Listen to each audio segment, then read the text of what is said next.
diha sa krus Kalbaryo. Kung nanginaot kami, ang imong balang Espiritu Santo, magaliho nining sulod sa imong templo. Gibalaan kini o Dios. Usa magahistud kami sa mga butang nga balaan. Lihi ang among magahig nga una-una, magahig nga kasing-kasing, o ipadayag ang imong mga pulong sa tagsa-tagsa namo nga kasing-kasing. Ug kining tanan among inauman ug among kini madawat pinaagi sa pangalan ni Jesus nga among Dios ug manluwas. Amen. Hangyo na paglingkuran tanan. Mga igsoon,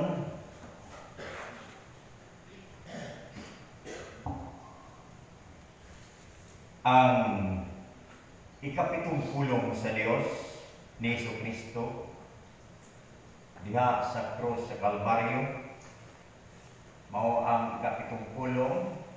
Into thy hands I commend my spirit.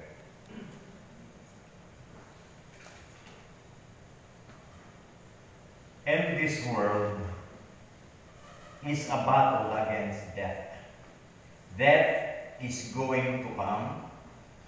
It is an appointment, and only God knows the hours. The hour. That is why it is wonderful to be a Christian, to know Jesus as your Savior. Then you have confidence and do not have to worry about death. Jesus' seventh statement from the cross tell us about death and how he died. There are 4 characteristics of his death should encourage us and take away any fear of death. Thank you. Thank you. So, ana ay mga upat ka punto. Kusugar na akong boses.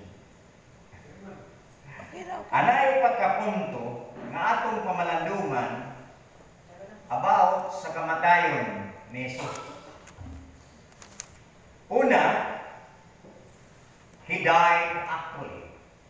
Second, he died confidently. Third, he died willingly. And the last, he died victoriously. Amen.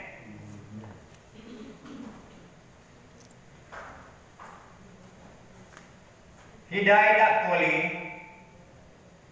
namatay siya nasama sa ato. Tao siya, kaya nagpakatao siya, kay Jesus mauna ang bulagway sa Diyos. Kaya mga tao, mga igsuon, malimtanon. Kabisan sa unsa nga milagro nga gihimo sa Dios, nga naa pa sila paglukat gikan sa ulipnan sa kadausan sa ito, giluwas sila, malimtanon sila, mga kahibulungan na butang gihimo. So nagpakatao si Jesus sa kalibutan aron madawat niya nila ang kaluwasan. Kaya di man sila malimtunon ng mga tao o nagpakatao si Jesus. Mubati siya sa kagul, mubati siya sa kagutom, mubati siya, muhilak siya sa ato. No? He died actually. His death was a real death. The Lord Jesus died actually. He tested death to every person. And the Bible word death is applied to believers and infrequently he called sleep. Christians who died are those who sleep in Jesus. Kung ang isa ka Kristohanon nga luwas siya, kung mamatay siya, sama natulog siya diya. Amen? Amen. ato ka na mabasa sa 1 Thessalonians chapter 14. But when Jesus died, it was not sleep, it was death. He tasted the full experience of death. He confronted the last enemy, death, and courageously faced its sorrow, its trial, its pain, its finality. He died actually when he stopped to think that he died for us. That means that we do not have to be afraid of death. Second, he died confidently. Nakasiguro siya, may pagsalig siya. Why? He died confidently because he had the Father's presence. He said, Father, 3 times on the cross. Jesus addressed God. His first word from the cross was, Father, forgive them, for they do not know what they are doing. Luke chapter 23:34. His fourth word was, my God, why hast thou forsaken me? Matthew 27:46. His second word was, Father, into thy hands I commend my spirit. At the beginning and the middle and the end of his order, our Lord prayed for his Father. For his Father. He died confidently because he had a Father promise.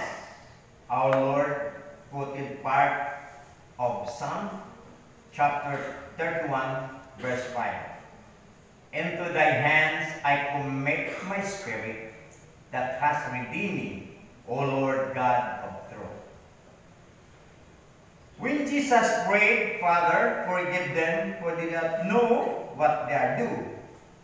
Luke chapter 24, he was fulfilling Isaiah chapter 53, verse 12. He made intercession for the congregations. When he had cried out, my God, why hast thou forsaken me? Matthew 27, chapter 46, he was quoting Psalm chapter 22, verse 1. When he said, Father, into thy hands I commend my spirit, Luke chapter 23:46, he fulfilled Psalm 31, verse 5. Our Lord Jesus lived by God's word, and if you live by God's word, you can die by God's word. What assurance you do? What assurance do you have that you will experience confidence in that? The only assurance we have is the word of God. He died confidently with the Father's presence and within the Father's promise. So mauna ang iyang kamatayan mga igsoon, may kasiguruhan, may pagsalig siya. Third, he died willingly. No, ini kadaganan sa ato bisan ba siya tuod nga taas na ang atong kuan sa pagpangalaga, di man kita gusto mamatay. Pagwali tagpulong sa Ginoo, luwak-luwak ang dalan. Na dito unahan patay, dito kay dili peaceful lang pala. So, bantayan nato, basta hindi ko tama siguro ala. Pero si Jesus, no? Muna nga gihatag ni sa ato ng mga mensahe para sundon nato. Pamalandungan, then sundon mo na yung gusto sa Ginoo sa ato. No? Kaya yung panarman, ato karon sa gawas, dagan sila, hindi gamay ka. Huwag sila sunod. Okay, He died willingly. Nganong willing man siya mo dahil. He died actually, and He died confidently. He also died willingly. In one sense, our Lord was held, Peter said, Him ye have taken, and by the wicked hands have crucified and slain. Acts chapter 2:23. Our Lord Jesus Christ died willingly. This is amazing thing. No Old Testament sacrifice ever died willingly. No lamb, goat, or sheep ever willingly gave its life. But Jesus willingly laid down His life for us. It is a wonderful thing to be able to say, Father, and to thy hands I commend my spirit. He died actually, He died confidently, and He died willingly. Before Jesus Christ laid down His life, He forgave His enemies. Nindot pa? Ano ay, Pastor Gaya na? Bantayan natin na. Base mo yung ta, Lord, akong isurrender akong espiritu. Anyo ka manginulso. Marinsik na. So, mo yung design, no? He forgave yung si Jesus. Before Jesus Christ laid down His life, He forgave His enemies. Before He laid down His life, He gave salvation to a repenting death. Ipasaylo niya katong dito yung parang ate kawatan. Ayaw ko pusi-pusi kawatan. Loy ko ito, no? Pero tada mag-ipasaylo niya, no? Before He laid down His life, He cared for His mother.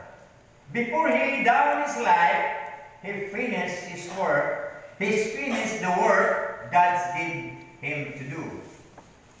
You and I do not know how long God is going to permit us to live. Wala na makipalo. Kila na ang kaadaw ang atong buwan, ang atong kinabuhi. No? Every day,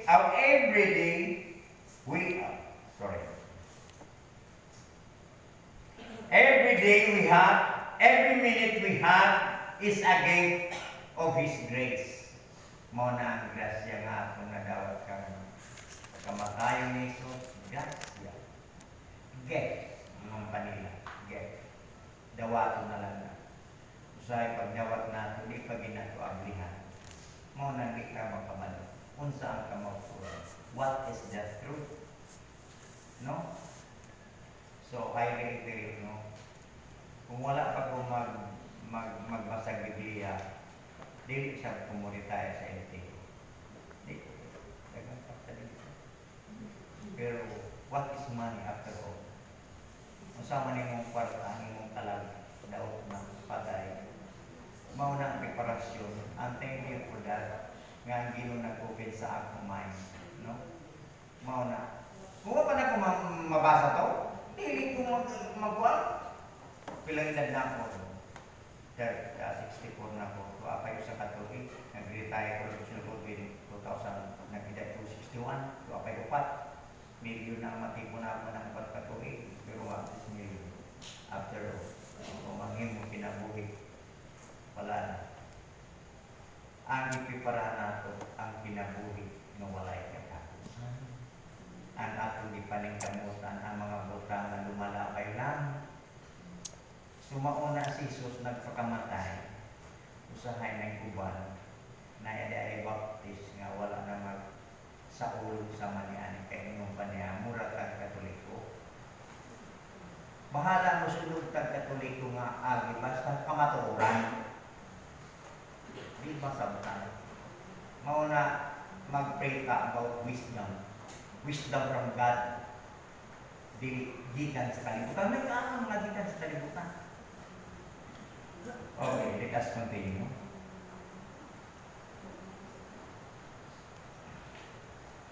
Usbunato. Adili ko na tapos. Every every day we have, every minute we have, is a gift of His grace. But today, we ought to forgive our enemies, just in case we should die. We do not want to die within anything in case we should die.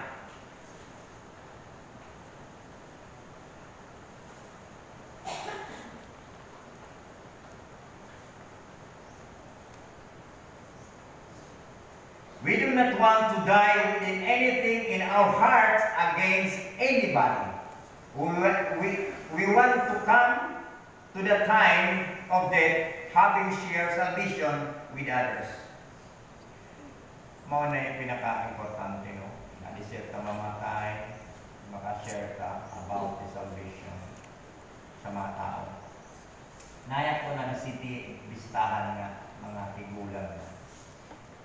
Pagtanaw na ko sa ila, kining tigulang na, asa sila pa yung kumamatay.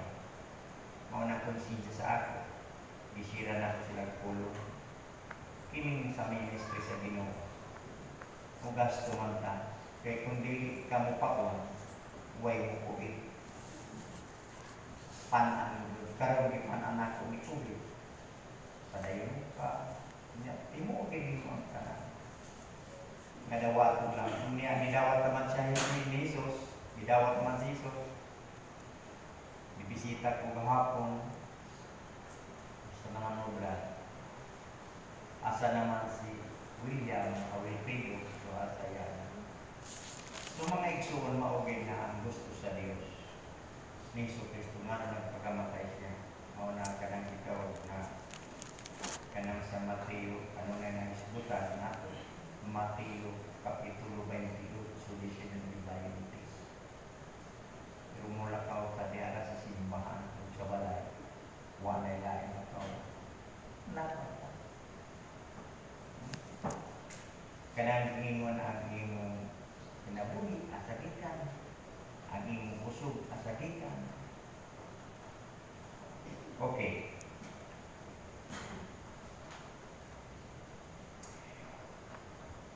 We want to be able to come to the end of life and surrender to God willingly, having finished the work of God want to us to do.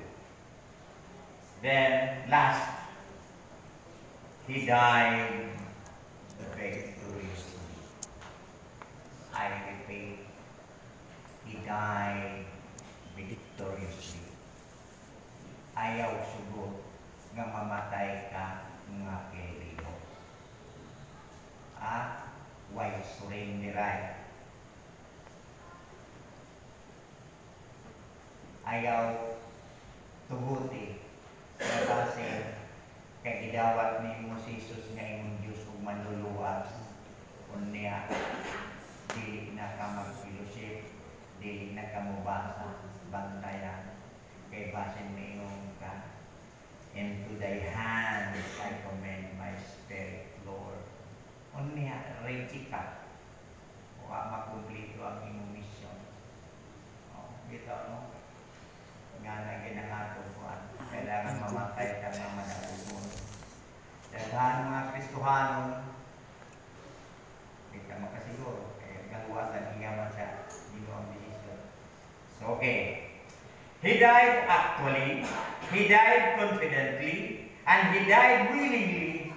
Finally, He died victoriously. Madaong si Jesus. He cried out, Father, into thy hands I commend my spirit. Our Lord Jesus Christ accomplished the work of the God gave to Him to do. And when He gave up His spirit, several miracles took place.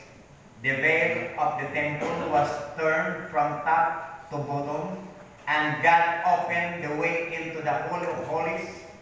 Some graves were opened, and some of sand were resurrected. So, ano kanino sa kamatayon? Ang tabil na abli o ang mga nangamatay nga mga Kristuhan nga nangabanhaw. Sa gawno, wa nga rin na maglinog. Unya, na-open daw ang mga ang sani, lugna ng Isus. So, ang gahon, ang kanyaan to sa Mount Sinai, ang palawag niya tumutong gipulpil sa itong atwan, ang nahitabo sa Sinai, sa Mount Sinai, ang nahitabo, fulfillment of the law. Okay. Jesus Christ proved himself to be victorious over sin and over death. There was even an earthquake that shook the area. So, mao na ang kahigulungan na ay mga milagro na nag-abot kining kadto mga sundalo bitaw mga tao nga nag-aliro sa namatay na si Jesus sa naglinog na mao pa sila nito patay na si Jesus. Mao tong bitaw nga gipukpok nila mga lugar. Usap to na nagbaso sila sa ilang mga. E wala man sila mo kadaghanan itong panahon na wala mito ng Jesus Christ. So pagkamatay ni Jesus Christ, nag-ulang mga apostles kung ako siya pamalandungan. Pagkamatay ni Jesus Christ, yun, ang mga apostolis, nangaluya, nga naman, kay ang pulong ni Jesus, nakatayo sa niya itong panahon. Kinawatan sila paglaon, nagduwa-duwa. Ay uman, ang mga apostol nagduwa-duwa. So, salamat sa Ginoo. Wala ka po. Patayon ka. The Lord Jesus Christ died victoriously, conqueror of sin, death, and hell. The Lord Jesus Christ died for sinners. He died actually, He died confidently, He died willingly, and He died victoriously. You can die confidently with assurance that you are going to the Father's house. You can die with the promises of God's word to give you grace and strength and comfort you and comfort. You can die in the safest place in all of the universe in the hands of God. What a wonderful thing it is to die with a confidence and as assurance. To end this message, naging dito, Father, into thy hands I commend my spirit. So, mga igsoon, adi siya ka i-surrender ang atong espiritu nga to sa Dios. Atong, tama to pang mama nako. Kaya kami si mama, na yung panahon na maglalis ni, narikul na ako sa mama, yung galing mama. Loloy pa naman tao. Pasayaw ako rin sa akong mga Loy, sa akong mga kasaypanan sa inyo. Kasi mama ba yan? Nagpasalamat ko na kastuan na sa mama. Niya ako lang kuma, pasayaw asam kuma. So, ako nagmamalandong sa tutong yung gibuhan. So, kinahanglan nga adisera to isurrender ang atong espiritu. Ang atong adisera mamatay. I-release nato with unforgiveness. Tanan manginulsol ka. Kaya basin marigita, may mulitan, wala akong makailakan. Okay? Magkakutalit. As for Lord God, thank you so much, Ginoo, sa iyong makaayo, sa iyong makaayo, nagkabat sa iyong kaluwatan.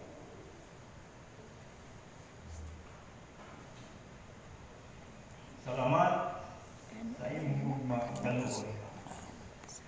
Gasakin sa iyong mga kagawa. usahay di kami magsabot nimo sa imong grasya. Panahon sa July, kasama sa imong Ginoo, walay gamay ng imong Gisud.